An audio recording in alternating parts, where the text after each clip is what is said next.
Some of the Jews who stood close spoke more favourably. We cannot say that he was born through fornication.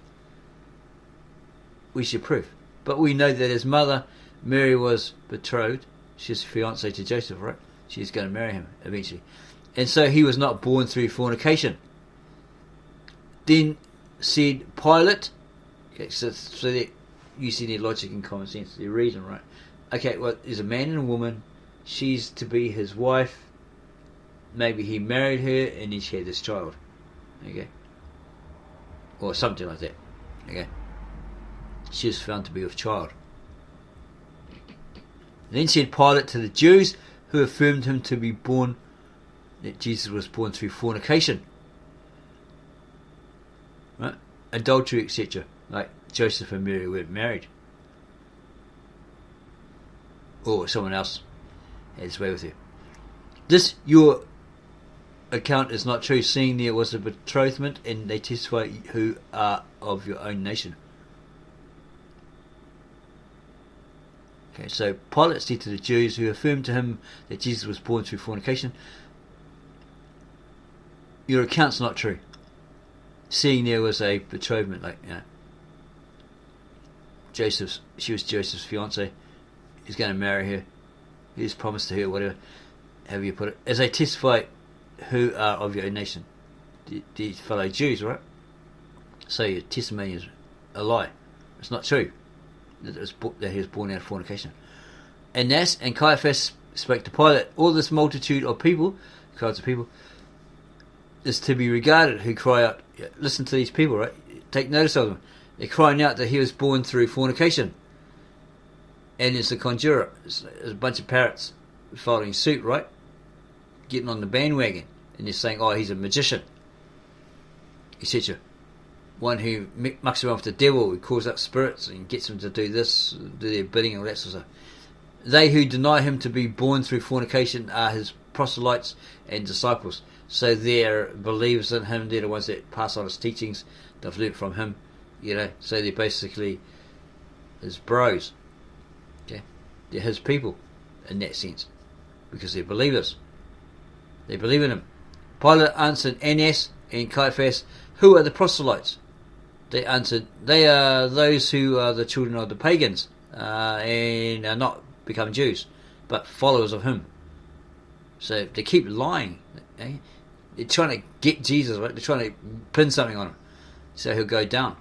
Then replied Eleazar and Asterius and Antonius and James, Caras and Samuel, Isaac and Phineas, Crispus and Agrippa, Annas and Judas, we are not proselytes, but children of Jews.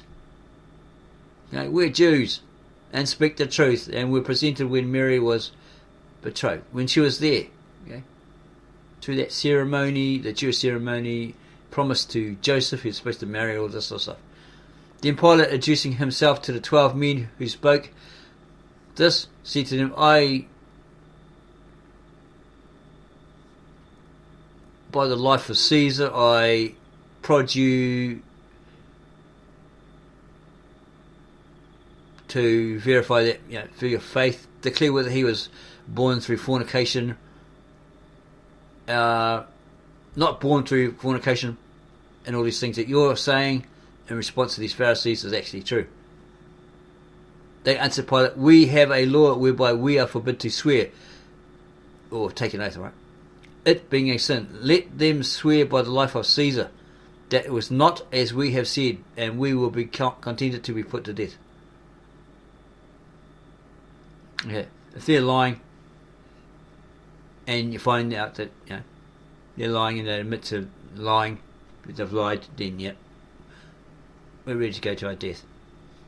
Then Annas and Caiaphas to Pilate, these 12 men, will not believe that we know him to be basically born and to be a conjurer. He's born through fornication, and he's a magic, he's a magician, calls up the devils, all that sort of stuff. Although he pretends that he is the Son of God and a king. So they basically would say that he wasn't the Son of God. He's not the Messiah, and he's not the king that he claims, right? Or that people are saying that he is. Which we are so far from believing. that we tremble to hear. They can't stand it, right? Then Pilate commanded everyone to go out except the 12 men who said he was not born through fornication, and Jesus to withdraw to a distance. Just put him aside there, right? And then he said to these people that testify, no, he wasn't born of fornication and all this sort of stuff. These other guys are lying. Why have you Jews, your fellow Jews, got this mind, this determination to kill him? They answered him, they are angry because he wrought cures on the Sabbath day. He broke the Mosaic laws, etc., etc. Right? And they really enforced him. Anyone that did anything, tiny little thing, oh, you gotta get it right. You're breaking the Mosaic law. You pick some wheat off the heads of the wheat, and you ate it. You sneezed on the Sabbath or something. Something ridiculous like that. You didn't walk properly or something. We walked. What's the other one? You walked too far away from the temple or something on Sabbath day. You're in big trouble, buddy. So Pilate said, will they kill him for a good work, for good deeds, right? They said unto him, yeah, they'd kill him. They'd kill him for that. They'd kill him for anything, If he healed a man on the Sabbath, well, we've got to have him executed. If he helped an old lady across the street, try and pin him, anything on him. Chapter 3. Is exonerated by Pilate, disputes with Pilate concerning the truth. Then Pilate, filled with anger at those Jews, went out of the hall, the Jews that made all these false accusations against Christ, and said to those Jews, I call the whole world to witness that I find no fault in the man. Okay? Well, Rome. Okay? Anybody else within their territories, right? I'm a procurator, and I didn't find anything wrong with this man. Okay? He's done nothing wrong. The Jews replied to Pilate, if he had not been a wicked person, we would not have brought him before you, right? Pilate said to them, do you take him and try him by your own law. You take him away and you put him on trial. You be the judges according to your Jewish law. Then the Jews said, it is not lawful for us to put anyone to death. So Pilate said to the Jews, the command therefore you shouldn't kill or you shouldn't murder belongs to you, but not to me. It doesn't apply to me. I'm a Gentile. I'm not under that Mosaic law, Jewish law, etc. And Pilate then goes back into the hall and called Jesus to himself, and said to him, are you really the king of the Jews? They're saying you're the king of the Jews. Are you the king of the Jews? And Jesus answering said to Pilate, do you speak this from your own volition, or is it coming from you? Or did these Jews tell you to come in and ask me, right? Those questions concerning me. Pilate answered and said to Jesus, mate, am I a Jew? The whole nation and rulers of the Jews have delivered you to me. What have you done? Why have they done this? Why are they delivering you to me? What have you done? Jesus answering said, my kingdom is not of this world. If my kingdom were of this world, then would my servants fight? And I should not have been delivered to the Jews. But now my kingdom is not from here. Right? His kingdom is not of the earth. It's in heaven. Okay? And if his kingdom was here on the planet, on earth, then all his followers would rise up, storm the place, knock everybody else out, punch them over, whatever, and then rescue him, right? And off they go.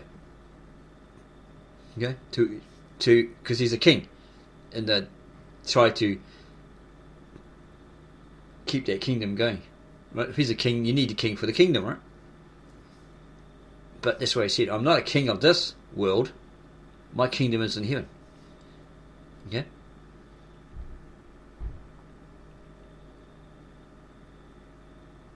Pilate then said, so you're a king then? And Jesus answered, you say I am. Okay. To this end, or this fate, this destiny I was born. Okay. And for this end was destiny I came into the world. And for this purpose I came that I should bear witness to the truth. He is the truth, right? But he's relaying to all men what God told him to say Yeah, he's bringing the gospel. He's bringing hope. Okay, that there's a better way, that if you come to him, believe in him, he's the way back to God, because sin has created a big how do you put it, valley which separates man from God, a divide. That's it. Okay, the only way back was through Christ. Yeah, his death, resurrection, and so forth.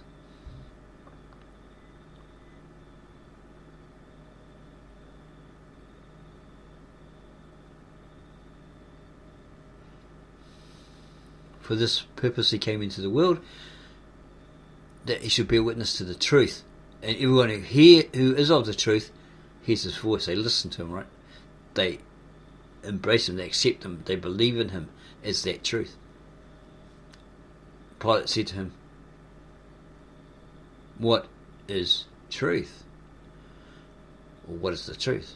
Jesus said, "Truth is from heaven," which is him. Right? Because he obviously came from the kingdom of God, in the presence of God, God incarnate. He came to earth, so it could have a dual meaning.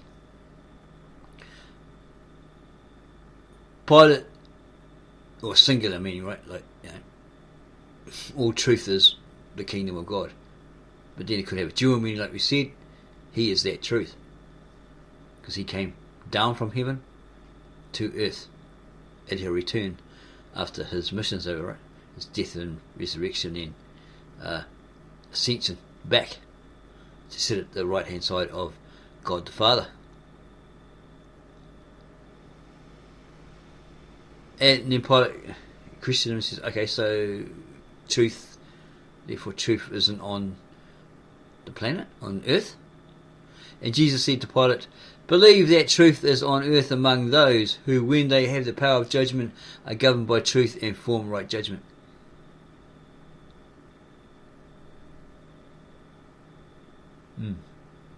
Probably the disciples, the apostles, those who accepted Christ, and truth is coming through them.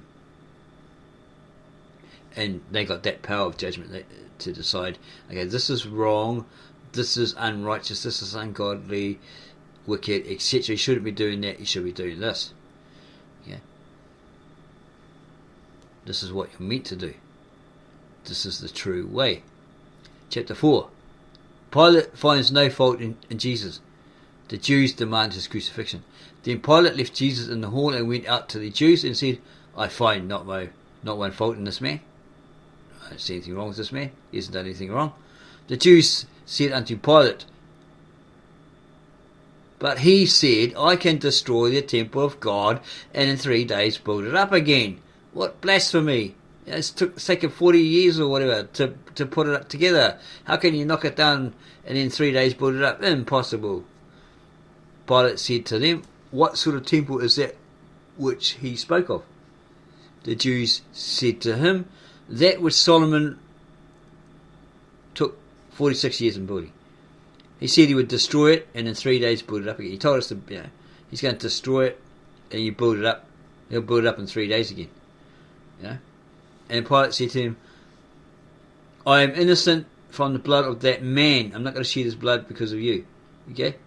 And your tales, your lies, basically. You got to do it yourself. Okay? You want to do it, you do it. It's in your hands. You take care of it. The Jews said to him, "His blood be upon us and our children." So that's a declaration, isn't it? Yeah. We'll suffer the consequences for doing that. Okay, we'll take it upon us, our shoulders, and our children will also reap the consequences of that, which to we've what we've done. Then Pilate, calling together the elders and scribes, priests and Levites, said to them privately, "Do not act like this. Don't action this. I have found nothing in your charge against him concerning his curing sick persons and breaking the Sabbath worthy of death." Okay. The priests and Levites replied to Pilate, "By the life of Caesar, if anyone be a blasphemer, he is worthy of death. But this man hath blasphemed against the Lord," or God. Okay. So they're really pushing for Pilate to do something, to execute him. Then the governor again commanded the Jews to depart out of the hall. Get up, get up. And calling Jesus, said to him, what shall I do with you? Jesus answered him, do according as it is written, what's prophesied. Right? Pilate said to him, how is all this written? Jesus said to him, Moses and the prophets have prophesied concerning my suffering and resurrection. So you'd have to look in the book of Exodus, maybe it's somewhere in there where it actually said that, right? Probably the best thing to do is to tell us to do a video on that, to find out for you what he actually said, or what was said that he said in the original ancient, very old Tab Ashrit, Exodus, or wherever others are claiming it's been said, to verify for you exactly what he supposedly said and what was meant by what he said, and that it related to the Son of God or Jesus, without a doubt. The Jews, hearing this, were provoked. Right? They're angry. They got all snotty, and said to Pilate, "Why are you listening to this blasphemy of this guy? Why are you continually listening to it? Don't listen to it any longer." And Pilate said to them, "If these words seem to you blasphemy, you take him, take him to your court, right? Trial him according to your law, your Jewish law." But the Jews replied to Pilate, "Our law saith, he shall be obliged to receive 39 stripes, or 39 stripes, right? But after this manner he shall blaspheme against the Lord, he shall be stoned." If he continues to blaspheme, we're going to take him outside and throw rocks at him. Till he dies. Pilate said to them, if that speech, or what he said was blasphemy, that came from him, you trial him according to your Jewish law, your Pharisaical law, your Mosaic law. And the Jews said to Pilate, our law commands us not to put anyone to death. We can't kill anyone. We desire that he may be crucified, just what we want, because he deserves the death of the cross, saying that he's the Son of God and all this sort of stuff. Pilate said to them, it is not fit he should be crucified. I don't think he should be crucified. Let him be only whipped and sent away. He receives his punishment, 39 whippings or whatever it is, and then off he goes. He's a free man. But when the governor looked upon the people that were present and the Jews, he saw many of the Jews in tears, and said to the chief priests of the Jews, by the looks of it, not all of these people want him dead. Okay, they're weeping for him. They're feeling sorry for him.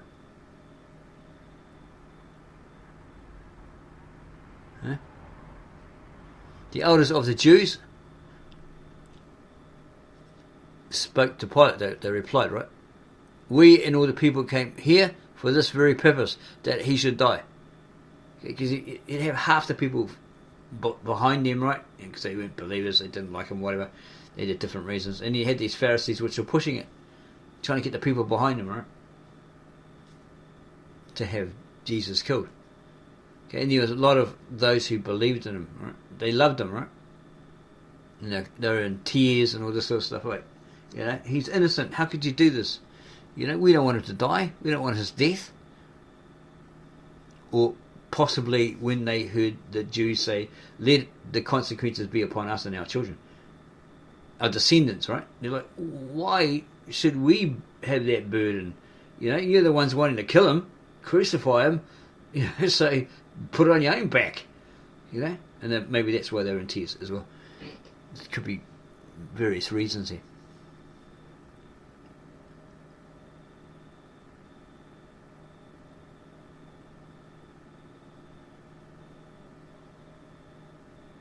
Pilate then said to them, why should he die? They said to him, because he declared himself to be the Son of God and a king. He's a blasphemer. Come on, man. They're basically saying that to him. Chapter 5. Nicodemus speaks in defense of Christ and relates his miracles. Another Jew with Veronica, Centurio, and others testify of other miracles that they'd seen, right? But Nicodemus, a certain Jew, stood before the governor and said, I entreat thee, or telling you, righteous judge, that please allow me to speak to you. So Pilate said to him, yeah, okay, speak up. Nicodemus said, well, I spoke to the elders of the Jews, Pharisees, whatever, and the scribes and the priests and the Levites, and all the multitude of the Jews, or the crowd outside, right? In the assembly, we were all gathered in one place, and we're discussing this, right? Shall he be crucified, etc., etc., etc.? What did he do? What is it you'd want to do with this man? He's a man who has performed many useful and glorious miracles, such as no man on earth ever did before. Right? They were like in awe because he healed a withered hand, someone who died, raised him from the dead, all this miraculous stuff they'd never seen that before, right? So the Jews said to Pilate, our law... Oh no, we're on the wrong page. Okay, so they were quite amazed by that, right? Nicodemus revealing it in his speech.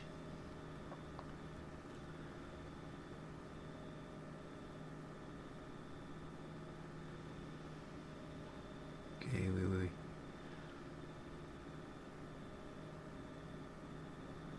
we? Here's a man who's performed many miracles and many useful and glorious miracles, such as no man on earth has ever done before. We've never seen that before.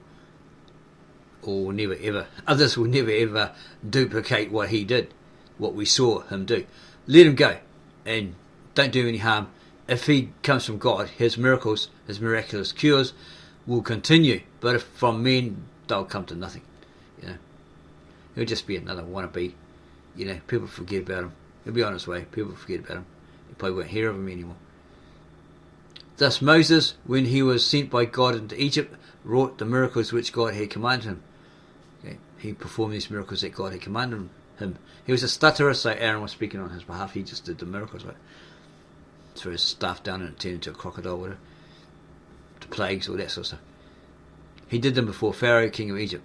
And though the magicians of that country, Jannes and Jambres, wrought by their magic the same miracles which Moses did, yet they could not work all which he did. So that these two here, Jannes and Jambres, could do some magic which appeared miraculous and all that sort of stuff, but they couldn't do everything that Moses did, right? Create a plague, put his arms out, point his rod and the seas part, the Jordan and whatever, the Dead Sea, all that sort of stuff. Okay.